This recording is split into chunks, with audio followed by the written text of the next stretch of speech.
জান্নাত, যার আবিধানিক অর্থ বাগান, ইসলামে বিশ্বাসীদের জন্য পরকালের চিরস্থায়ী আনন্দময় আবড।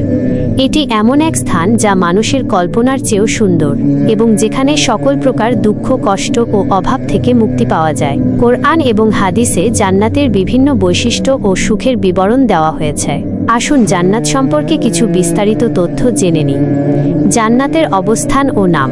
কোরআনে বিভিন্ন স্থানে জান্নাতের কথা উল্লেখ করা হয়েছে এবং এর বিভিন্ন স্তরের কথাও জানা যায়। কিছু উল্লেখযোগ্য নাম হল জান্নাতুল ফিরদাউস। জান্নাতুল ফিরদাউস এটি সর্বোচ্চ স্তরের জান্নাত। জান্নাতু আদন, জান্নাতু এডিএন স্থায়ী বাগান। জান্নাতুন নাইম, জান্নাতুন নাইম আনন্দময় বাগান। দারুস সালাম, দারুস সালাম শান্তির আলয়। দারুল আখিরা, দারুল আখিরা পরকালের বাসস্থান।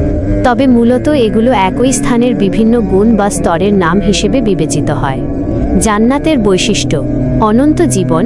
জান্নাতে প্রবেশকারীরা চিরকাল সেখানে অবস্থান করবেন, তাদের মৃত্যু হবে না এবং তাদের সুখের কোনো শেষ হবে না। পরিপূর্ণ সুখ ও আনন্দ। জান্নাতে কোনো প্রকার দুঃখ, কষ্ট, বেদনা বা অশান্তি থাকবে না। সেখানে থাকবে কেবল পরিপূর্ণ আনন্দ ও শান্তি। মনোরম পরিবেশ। জান্নাতের পরিবেশ হবে অত্যন্ত সুন্দর ও মনোরম। সেখানে থাকবে সবুজ শ্যামল বাগান, নদী, ঝর্ণা এবং মনোমুগ্ধকর দৃশ্য। পবিত্র নদীসমূহ।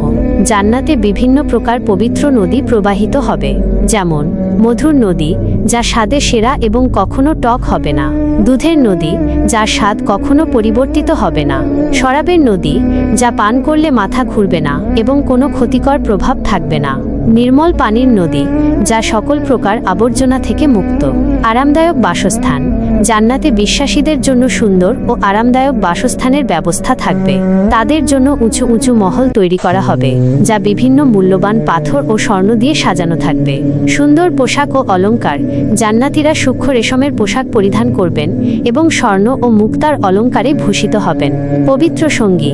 জান্নাতে বিশ্বাসীদের জন্য পবিত্র সঙ্গী থাকবেন, যারা সকল প্রকার অপবিত্রতা থেকে মুক্ত এবং চিরযৌবনা। সকল ইচ্ছা পূরণ।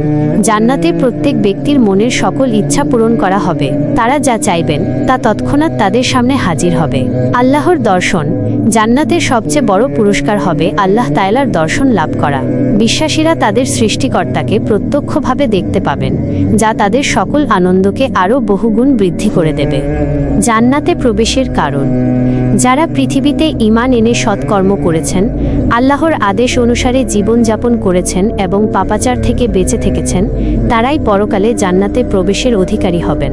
তবে জান্নাতে প্রবেশ সম্পূর্ণরূপে আল্লাহর দয়া ও অনুগ্রহের উপর নির্ভরশীল। জান্নাতের কিছু বিশেষ নেয়ামত। সিদরাতুল মুনতাহা। সিদরাতুল মুনতাহা এটি একটি বিশাল কুল গাছ, যা সপ্তম আসমানের উপরে অবস্থিত। মেরাজের রাতে নবী শাহ এই গাছের কাছে গিয়েছিলেন। কাউসার। কাউসার এটি জান্নাতের একটি নদী, যার পানি দুধের চেয়েও সাদা এবং মধুর চেয়েও মিষ্টি। হাসরের ময়দানে নবী শাহ তার উম্মতকে এই নদীর পানি পান করিয়ে তৃষ্ণা নিবারণ করবেন। হুর আল ইন। হুর আল ইন এরা হলেন জান্নাতের পবিত্র সঙ্গিনী, যারা অত্যন্ত রূপবতী এবং চিরযৌবনা। মোট কথা, জান্নাত হলো এমন এক স্থান যা সকল প্রকার সুখ ও শান্তিতে পরিপূর্ণ। আল্লাহ তাআলা তার অনুগত বান্দাদের জন্য এই অনন্ত পুরস্কারের ব্যবস্থা করেছেন।